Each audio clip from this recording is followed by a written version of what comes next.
a miracle that I did. I think I got to go back to home and get something out.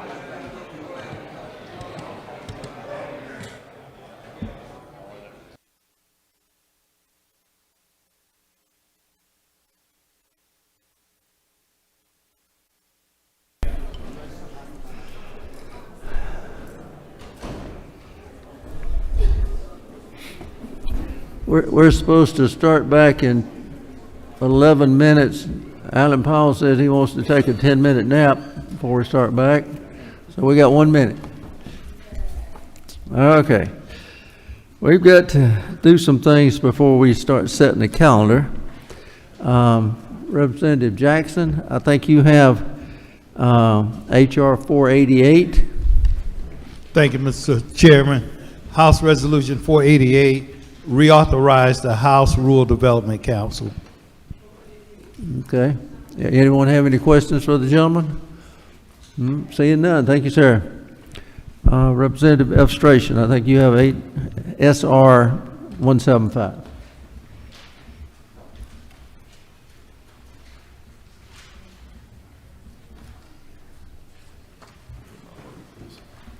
Oh, sorry.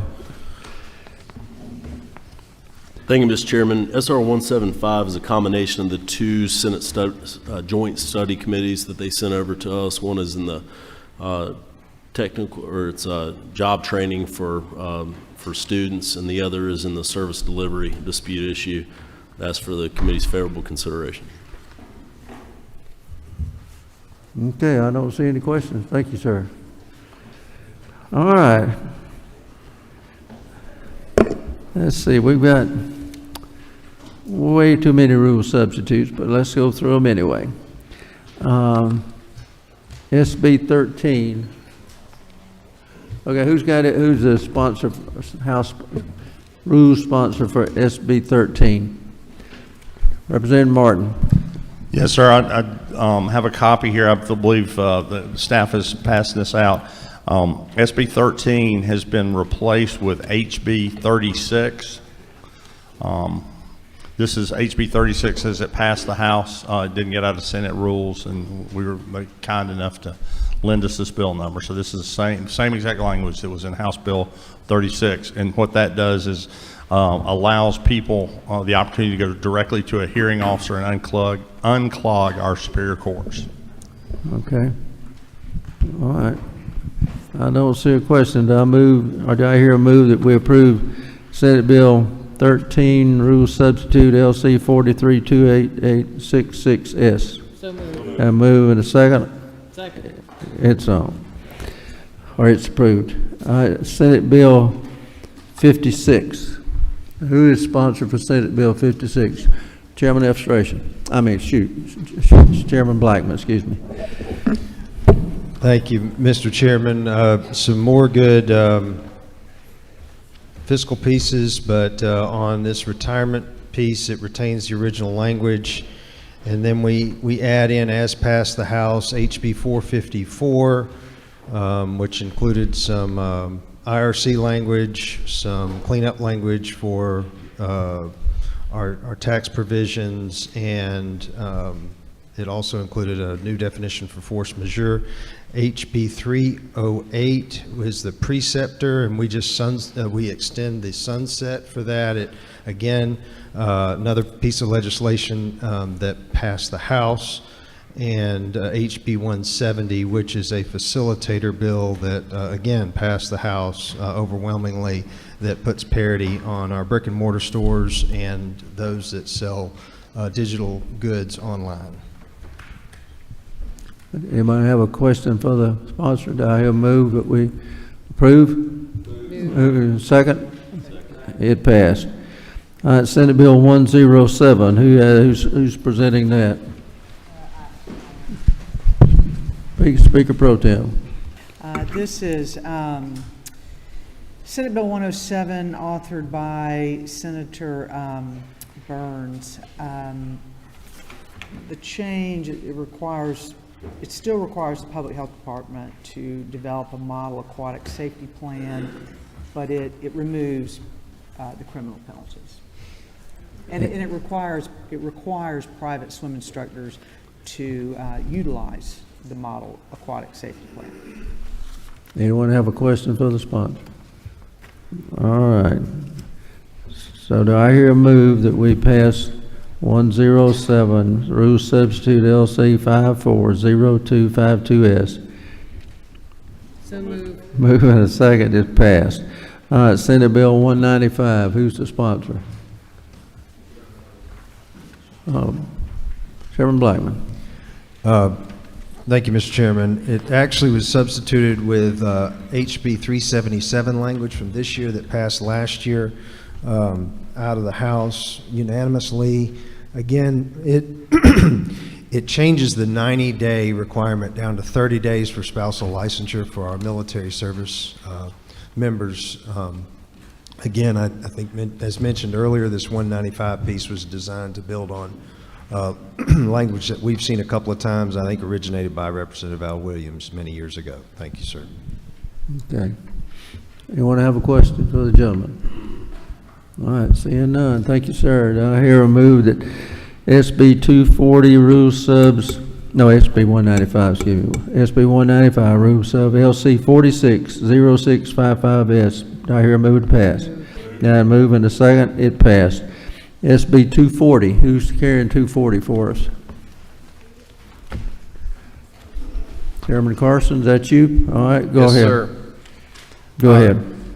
SB 240 came to us from the Senate, of course. This was Chairman Leader Walker's bill in regard to identifying the school systems that whose employees don't qualify for Social Security. We're going to go through a process with the IRS to determine those employees.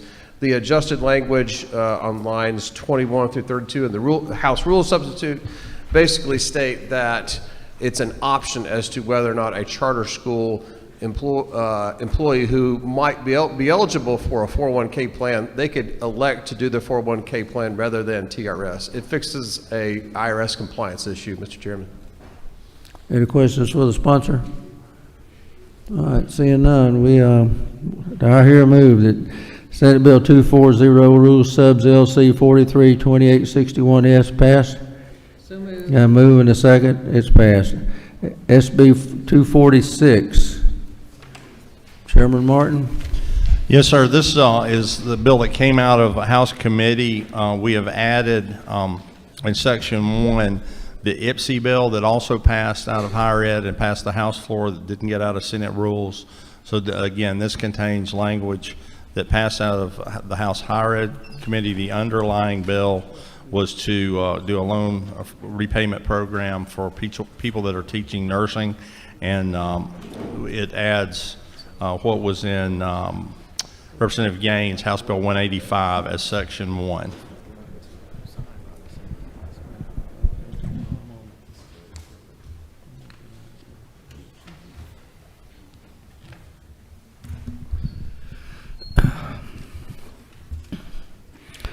Okay, we're going to do something a little different on that particular one.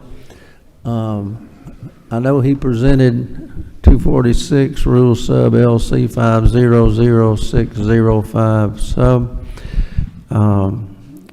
I would like for you to present this Senate Bill 246 without the sub. Yes, sir. Senate Bill 246 without the sub, it would just, so we have that, would have that normally in our book. So if you would just take Section 1 out of the rule sub you have, this bill allows I'm looking for the board, healthcare board at the state to provide loan repayment up to $20,000 a year, $100,000 total for those teaching nursing with an advanced degree in our state university system or technical college system. This is what passed out of House Higher Education.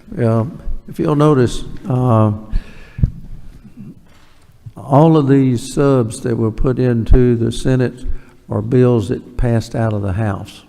They're not strangers to anyone. You should have looked at them before you voted on them in the House, and then so that if we needed to add something, we wanted something that had been vetted. And all these additions to these subs have been vetted and have been voted on in the House. Okay, so he presented 246, not the sub, just 246.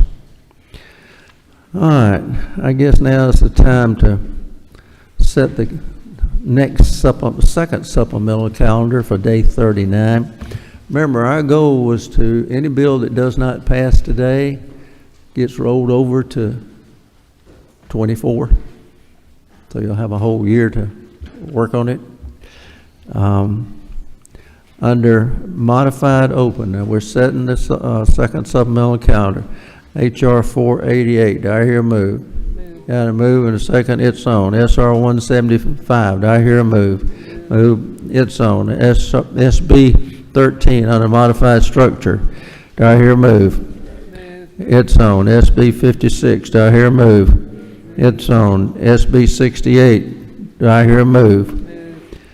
If you remember, our SB 13 has a rule substitute. SB 56 has a rule substitute. SB 68, got to move. There's no substitute for that one.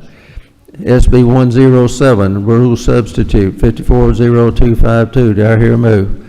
It's on. SB 195, rule substitute, 460655S, do I hear a move? It's on. SB 240, rule substitute, 432861S. Move. Okay, it's on. Senate Bill 246. Got to move it in second, it's on. Under structured, SB 127, do I hear a move? Got to move in second, it's on. I'll tell you what, when you can't get here on time, just get here when you can.